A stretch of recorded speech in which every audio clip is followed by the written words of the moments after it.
On est bien Arrêt de Cirque 2024 dans les studios, cette fois-ci dans le J, le camion des jeunesses métamorphosé pour la journée en studio d'enregistrement. Et on a nos premiers invités avec nous.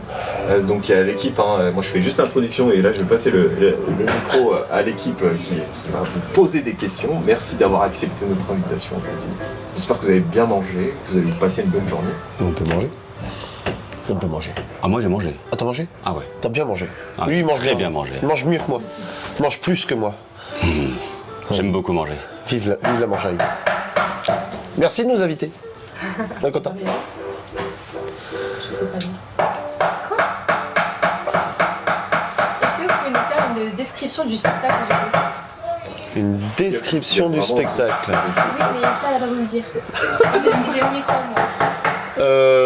Ouais, on peut faire une description. Pardon, c'est Ok. que le tac tac tac, ça me faisait bizarre. Je balance la scénographie, tu balances la narration. Vas-y, fais-toi Allez. plaisir.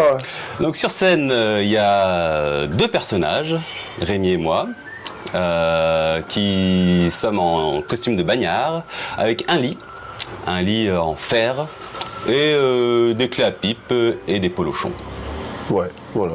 globalement. Voilà, sur la scène, il n'y a rien de plus. Après, tout le corps du spectacle va être ce qu'on va en rendre, on va en donner, en exprimer. Et c'est une histoire tragique qui a été transformée en délire, en gros délire de clown en fait. Il y a beaucoup de clowns dedans. Donc on a décidé de raconter une histoire triste, une véritable histoire de bagnards à l'époque. Donc les communards de la commune de Paris qui ont été envoyés au bagne en Nouvelle-Calédonie. Mais vu que c'est quand même très plombant et qu'on préfère se marrer, tout en narrant une histoire, on a dit qu'on allait faire de la connerie. Voilà. Ok, c'est pas mal. Et du coup, ça fait combien de temps que vous produisez ce spectacle-là? Le spectacle existe depuis 2017. Il a été créé avec une autre personne qui s'appelle Rémi, comme moi. On l'a créé à deux à l'époque, en Nouvelle-Calédonie. Et il tourne depuis ce moment-là. On est à beaucoup de représentations. On les a pas comptées parce qu'on en a vraiment beaucoup. Et on a joué un petit peu aux quatre coins de la France. On a joué en Europe aussi un peu, et puis dans le Pacifique. Qu'est-ce qui a fait que vous avez commencé le spectacle, les représentations? Ça c'est pour toi ça. Ah bah c'est pour toi ça. C'est pas pour toi, c'est pour moi, t'es sûr c'est pas pour toi? Ah moi je suis arrivé en avril, donc vas-y fonce. Bah t'arrives en avril, mais tu sais du spectacle, t'as fait quelque chose avant? Ah le spectacle chacun. Oui, comment es-tu arrivé à faire du spectacle? Faire du spectacle. Oui, il faut poser ta question correctement Dans là. le cadre de la représentation. De la représentation, c'est beau quand tu parles. Waouh. Ouf. Bah je sais pas, je pense que j'ai des souvenirs de moi étant petit en train de faire des spectacles pour la famille ou un truc dans le genre. Avec mes frangins, on aimait bien faire de la musique. On avait un groupe de musique très jeune avec la famille. On aimait bien faire le show, faire des concerts. J'ai fait de la gym assez tôt et du théâtre aussi. Donc du coup, je pense que ça partir de là, quoi. Ouais. Moi, non, je me rappelle pas avoir fait des spectacles pour ma famille, tout ça. C'était pas trop l'ambiance. J'allais de temps en temps voir des petits spectacles. J'ai fait un petit peu de jonglage dans la rue avec des potes en posant un chapeau par terre, un peu à l'arrache. Je fais 2-3 conneries, un peu de musique, vite fait. Et puis un jour ça m'a pris. J'en avais eu un peu ras-le-bol de bosser pour des patrons et de gagner une misère sans m'éclater, sans avoir de possibilité d'enrichissement personnel sur des tas de domaines. Donc du coup, j'ai décidé de faire du spectacle. On a créé un petit crew de jongleurs de feu. J'ai commencé vraiment par le crachage de feu, l'arengage de foule. J'étais un peu bonimenteur, c'était plutôt rigolo, puis petit à petit, musique, on m'a donné ma chance dans une pièce de théâtre, et de là, j'ai pas arrêté. J'ai pas fait d'école, j'ai appris sur le tas, j'ai fait l'école de la rue, moi, en fait. J'ai vraiment appris sur le tas, où j'ai rencontré des gens formidables qui m'ont donné les clés de l'acting théâtre, parce qu'il y a plusieurs styles différents. Et puis, et moi je me suis quand même vachement dirigé vers la clownerie parce que, comme je disais tout à l'heure, j'ai besoin de me marrer quoi. On a besoin de se marrer, surtout dans le contexte magnétique quoi. Genre, pardon. On a dit qu'on n'en parlait pas. On n'en parlait pas. Donc ça, vous en faites du coup depuis assez longtemps, on va dire, proportionnellement à votre âge. Ça veut dire quoi ça? Alors là, attends. Ça veut dire quoi mon âge, notre âge, quel âge toi? Est-ce que tu peux approfondir la question, s'il te Ouais, plaît? j'ai pas compris. Pardon. T'as commencé depuis petit du coup, donc ça fait longtemps que tu fais depuis petit. Puis je pense que t'es plus âgé que lui. Donc, Ça s'avance, hein, ça s'avance. Mais t'as raison. mais quand même, genre plus longtemps aussi, personnellement, vous deux. Bah, réellement, moi je fais du spectacle depuis un peu plus d'une dizaine d'années. Oui, voilà. Voilà. Bon, si tu veux vraiment savoir mon âge, j'ai 40 ans. Je viens de faire 40 ans. Et j'arrive encore à bouger ma couenne. Vous les faites pas. C'est gentil. Merci. Rattrape-toi bien. Il se rattrape. Il y a de la Rattrape, solidarité. Là. C'est bien, solidarité. Et moi, contrairement à Rémi, du coup, le déclencheur, la grosse opportunité, c'est les deux Rémi qui me l'ont offert là depuis janvier. Avant, j'avais toujours fait un peu de théâtre d'impro en amateur, de la comédie musicale improvisée, du mime, du cirque, mais jamais professionnellement. Et là, c'est suite à cette rencontre, à notre rencontre, qu'ils m'ont pris pour le spectacle. Et là, c'est parti. Là, j'enclenche mon début de carrière. Il met les pieds dedans et puis il devient intermittent. Et puis ça c'est bien aussi de pouvoir mettre un vrai pied dans l'intermittence. Surtout qu'on n'est pas sûr que ça continue d'exister. J'en remets une couche? Non, j'en remets pas une couche. Oui, voilà, si vous voulez voir des spectacles, votez bien. Ouais, voilà, c'est ça. Votez bien. Politique. Pas de politique. Pas de politique. Ouais, c'est pas grave, tu Ouais. couperas dans le ou pas. De la politique, il y en a à tous les coins de rue. Oui, Du coup, vous pensez continuer ça toute votre vie ou faire autre chose, changer de métier? Vous savez pas.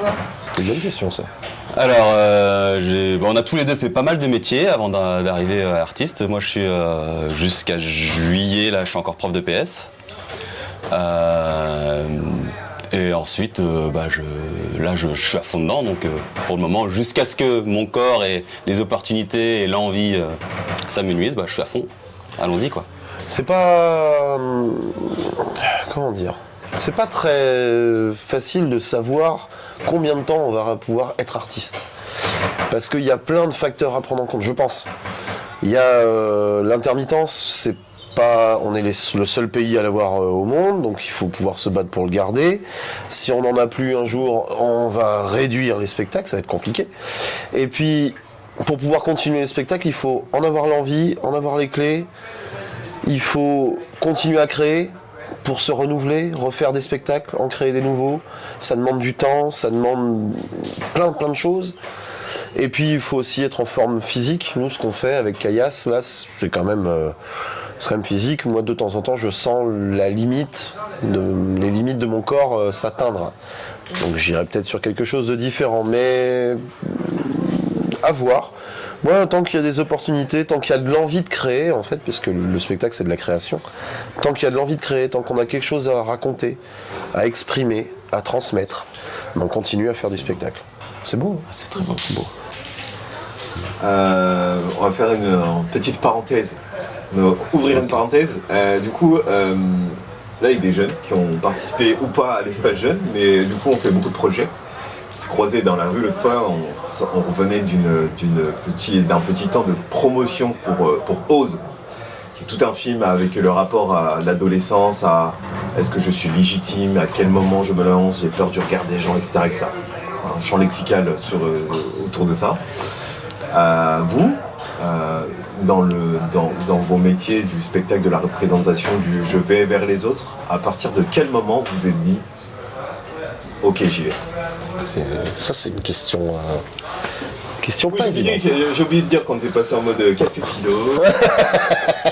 Ça me va, ça nous va. Tu veux répondre en Sacrée question. premier? Tu veux prendre le temps de réfléchir? Ouais.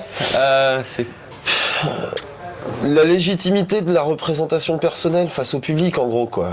À partir de quand on peut être légitime? Tout à l'heure, tu disais, t'as utilisé le mot déclencheur. C'est celui que je voulais utiliser pour oui. ma question. Ça m'avance. Ok. Mais du coup, il y a le déclencheur des rencontres, mais il y a le déclencheur de surtout, moi, j'ai envie de présenter ce que je veux faire, ce que j'aime faire.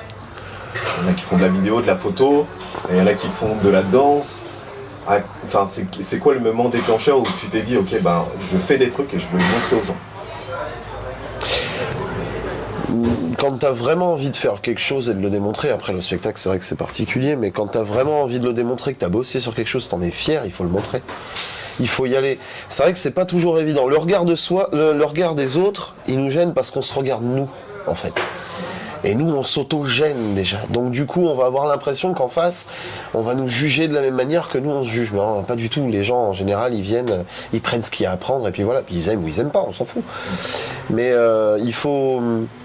C'est pas si évident, mais je pense que c'est viscéral. Quand tu as envie de t'en faire quelque chose, de faire un métier particulier comme ça de représentation, c'est que c'est viscéral, c'est que c'est un besoin. Il faut y aller, quoi. C'est de l'expression. Si tu as quelque chose à raconter, raconte. Je sais pas si j'ai bien répondu. Oui, pas de bonne réponse, je pense. Le déclencheur, enfin, quand est-ce que je me suis senti légitime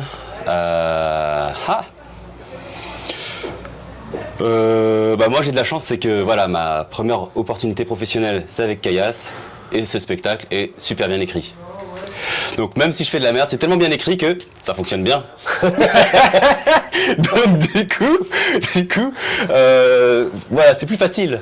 C'est plus facile parce que l'écriture est top. Alors, franchement, votre création elle est top. Moi, je suis fier de doublonner, de passer ce message, de m'amuser pareil. Et puis, j'ai aussi un petit tips quand j'avais des doutes sur la légitimité. Je me dis, il y a quand même des gens qui, dans leur quotidien, en fait, ils font du mal aux autres. Nous, on est déjà juste là pour essayer de passer un bon moment, essayer de faire des choses. Et c'est déjà peut-être révolutionnaire en soi, plutôt que, je vais pas dire les métiers qui fâchent, mais on y revient, on va y venir. Non, mais parce qu'il y a des choses qui sont vraiment, qui font du mal aux autres, quoi, tout simplement. La légitimité, c'est particulier. C'est vraiment compliqué de se dire est-ce que je peux y aller, est-ce que je dois le faire. En fait, faut pas se poser de questions, faut faire. T'as envie de faire un truc, fais-le. T'as envie de faire du sport à haut niveau, putain, sors-toi, pardon pour les gros mots, mais sors-toi les bras, fonce, entraîne-toi. Ose. Et voilà, ose. Il y a pas. C'est dur les premières fois. La première fois que je suis monté sur scène, sur une vraie grosse scène où j'ai bossé 6 mois sur un spectacle, mon tout premier pièce de théâtre, c'était une pièce de composition, je devais créer un personnage, je savais pas faire ça a été l'enfer, j'en ai bavé, j'étais pas bien, jusqu'à monter sur scène, et c'est énormément de trac.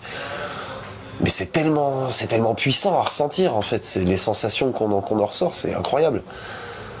Il faut lâcher prise en fait. T'as envie de faire un truc, fais-le quoi. T'occupes pas des autres, fais-le pour toi, tu t'éclates. Puis après, si les gens y kiffent, continue, fais-le pour eux. Ok. J'aurais une dernière question peut-être. Quelle définition vous donneriez à Rêve de cirque ? Prends la question. Alors il y a rouge dedans déjà. Rouge. L'équipe rouge, tout est en rouge. Je sais pas, il y a quelque chose rouge. Rouge, c'est souvent synonyme de la passion aussi. Il y a quelque chose il y a beaucoup de bénévoles, il y a beaucoup de feu. Je vais pas faire tout le truc du rouge, mais c'est hyper chouette de voir que dans votre centre social, ça pulse quoi. Tous les bénévoles sont au taquet. Nous, à peine arrivés, on ressent ça et ça nous porte quoi. C'est vraiment chouette. C'est familial. On sent le côté école, centre social, famille. Je sais pas, ça se serre les coudes, c'est tous ensemble, c'est des gens de partout qui se regroupent et puis qui créent quelque chose et puis qui amènent un peu de culture dans des endroits en plus où des fois, peut-être pas beaucoup. Hier, on a joué à Saint-Nizier-le-Désert, ça porte bien son nom. Du coup, moi je trouve ça top, ça se bouge pour la région, ça se bouge pour les familles, pour que les gamins ils puissent voir des trucs, et pas que pour les gamins, parce qu'il y en a pour tous les âges, il y en a pour tout le monde. Et puis il faut rester aussi un peu enfant dans sa tête. Ouais, famille, moi je pense. Famille. Ok, ouais. Et du coup, vous n'êtes pas de la région ? Bah non. Vous êtes de où ? Oula. Lille. Ah ok. Ouais, je suis de Haute-Savoie, Ça va, c'est moi. mais je suis pas au Savoyard. J'y suis allé par amour. Ok. D'accord. Je sens qu'il prépare une dernière question. Ouais, c'était pas la dernière. La question Là, c'était- piège de piège. Du coup, il faudrait bien. Pardon, ils l'ont pas dit. Ils l'ont pas dit. Qu'est-ce qu'on fait Est-ce qu'on revient au début ou pas ? On recommence. On recommence à zéro. On recommence à... Bonjour. Bonjour. Alors c'est Théo. Rémi. Voilà, enchanté. Voilà, il a commencé le spectacle très tôt. Voilà, et lui, pas, faut un peu, si quand même. Non, Enfin, voilà. c'était juste, en fait, elles ont sauté une question, et en fait, normalement, il y avait l'introduction qui vous présentait. Ah. Est-ce que vous... moi, du coup, objectif raté, il devait pas avoir de montage, mais ça peut être marrant de faire l'outro, de se dire, ok, nous notre spectacle c'est ça, et Ouais. on joue à telle heure, j'attire sur Eh chaque. ben on peut le faire à la fin en fait, l'intro. C'est la fin. C'est l'intro Ok, de fin. bah la conclue. Eh ben, la conclusion. Eh ben qui qu'on est Alors on est la compagnie Le Guichet, Ouais, avec le spectacle Caillasse. On joue aujourd'hui à 18h. Voilà, sous un préau de l'école à côté, on sera bien, on sera à l'abri, on sera au top. Parce qu'on sait jamais des fois que la pluie arrive. Et donc on vous attend nombreux et nombreuses. Voilà, on est bien déglingué si vous avez envie de passer 50 minutes à rire, à lâcher les chiens comme on dit, parce que là on peut tout lâcher. Et viendez. Du verbe viendre, un verbe du 4e groupe. Merci. Merci beaucoup. Merci à vous. Merci.